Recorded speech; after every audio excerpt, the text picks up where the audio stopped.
নরক সম্বন্ধে বাইবেল কি বলে?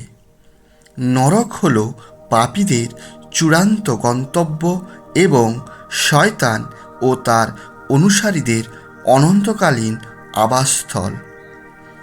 নরককে চিরন্তন শাস্তির স্থান হিসাবে বর্ণনা করা হয়েছে, যা যন্ত্রণা, অন্ধকার, ঈশ্বর থেকে বিচ্ছিন্নতা এবং ধ্বংস দ্বারা চিহ্নিত করা হয়েছে।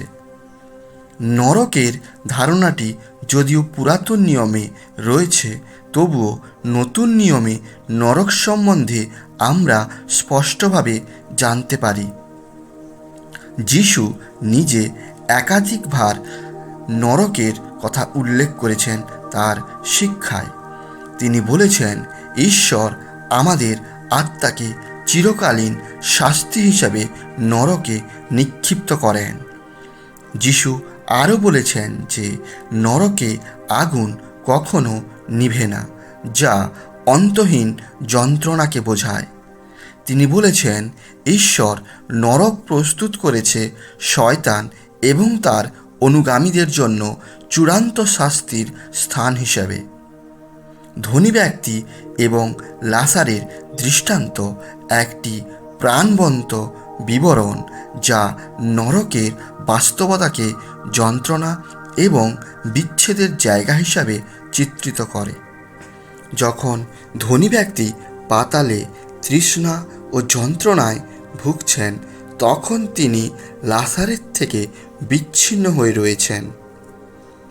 কালক্রমে ওই কাঙাল মরিয়া গেল, আর স্বর্গদূতগণ তাহাকে লইয়া আব্রাহামের কোলে বসাইলেন। পরে সেই ধনবানও মরিল এবং কবর প্রাপ্ত হইল, আর পাতালে যাতনার মধ্যে সে চক্ষু তুলিয়া দূর হইতে আব্রাহামকে এবং তাহার কোলে লাসারকে দেখিতে পাইল।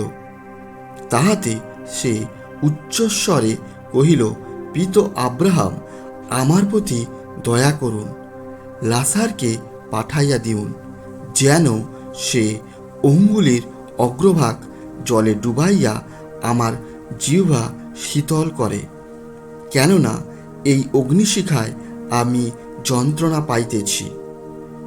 প্রেরিত পৌল তার চিঠিতে নরককে চিরন্তন ধ্বংসের স্থান হিসেবেও উল্লেখ করেছেন। পৌল বলেছেন, যারা সুসমাচার অমান্য করে তারা অনন্ত ধ্বংসের শাস্তি পাবে এবং প্রভুর উপস্থিতি থেকে দূরে থাকবে। তাহারা প্রভুর মুখ হইতে ও তাহার শক্তির প্রতাপ হইতে অনন্তকালস্থায়ী বিনাশরূপ দণ্ড ভোগ করিবে। প্রকাশিত বাক্য 20 অধ্যায় 10 পদ প্রকাশ করে যে শয়তান যে তাদের প্রতারণা করেছিল তাকে জ্বলন্ত গন্ধকের হ্রদে নিক্ষেপ করা হয়েছিল, যেখানে তাকে চিরতরে যন্ত্রণা দেওয়া হবে। প্রকাশিত বাক্য আরও বলে যে যাদের নাম জীবনের বইতে লেখা নেই তাদেরও আগুনের হ্রদে অর্থাৎ দ্বিতীয় মৃত্যুতে নিক্ষেপ করা হবে। আর তাহাদের ভ্রান্তিজনক দিয়াবল অগ্নি ও গন্ধকের হ্রদে নিক্ষিপ্ত হইল, যেখানে ওই পশু ও ভাক্তভাববাদীও আছে। আর তাহারা যুগপর্যায়ের যুগে যুগে দিবারাত্র যন্ত্রণা ভোগ করিবে। আর জীবন পুস্তকে যে কাহারও নাম লিখিত পাওয়া গেল না, সে অগ্নিহ্রদে নিক্ষিপ্ত হইল। আর তোমার হস্ত যদি তোমার বিঘ্ন জন্মায়, তবে তাহা কাটিয়া ফেল।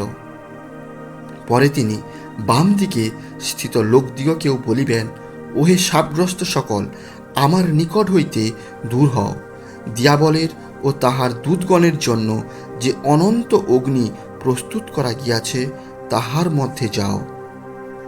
বাইবেল বলে নরক একটি যাতনার স্থান, আর পাতালে যাতনার মধ্যে সে চক্ষু তুলিয়া দূর হইতে আব্রাহামকে এবং তাহার কোলে লাসারকে দেখিতে পাইল, এবং তাহাদিগকে অগ্নিকুণ্ডে ফেলিয়া দিবেন।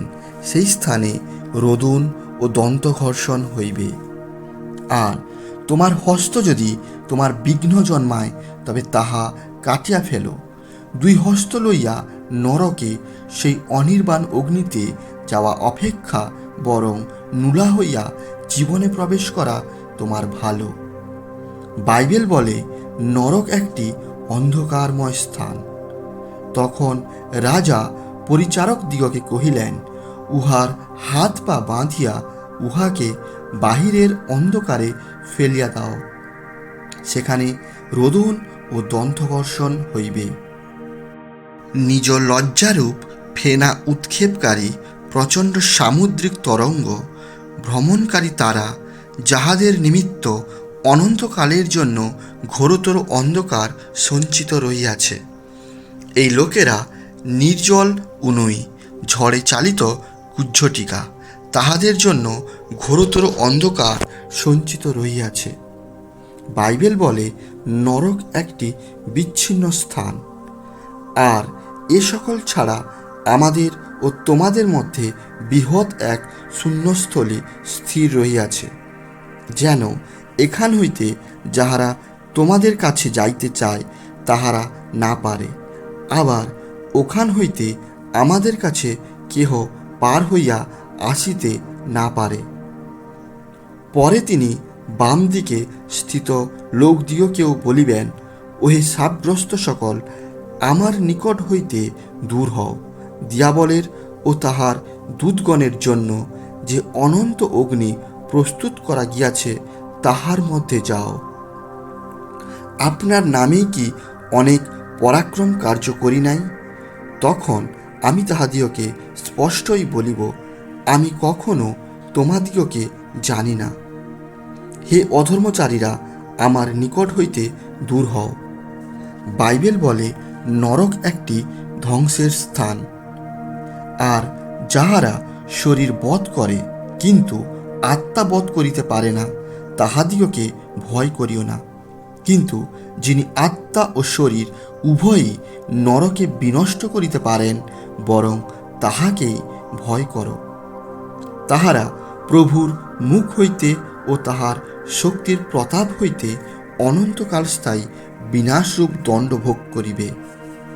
পরে মৃত্যু ও পাতাল অগ্নিহ্রদে নিক্ষিপ্ত হইল। তাহাই অর্থাৎ সেই অগ্নিহ্রদ দ্বিতীয় মৃত্যু। বাইবেল বলে নরক একটি স্থান যা প্রস্তুত করা হয়েছে শয়তান এবং তার অনুগামীদের জন্য। পরে তিনি বাম দিকে স্থিত লোকদিগকেও বলিবেন, ওহে শাপগ্রস্ত সকল, আমার নিকট হইতে দূর হও, দিয়াবলের ও তাহার দূতগণের জন্য যে অনন্ত অগ্নি প্রস্তুত করা গিয়াছে তাহার মধ্যে যাও। পরে মৃত্যু ও পাতাল অগ্নিহ্রদে নিক্ষিপ্ত হইল। তাহাই অর্থাৎ সেই অগ্নিহ্রদ দ্বিতীয় মৃত্যু। আর তাহাদের ভ্রান্তিজনক দিয়াবল অগ্নি ও গন্ধকের হ্রদে নিক্ষিপ্ত হইল, যেখানে ওই পশু ও ভক্ত ভাববাদীও আছে।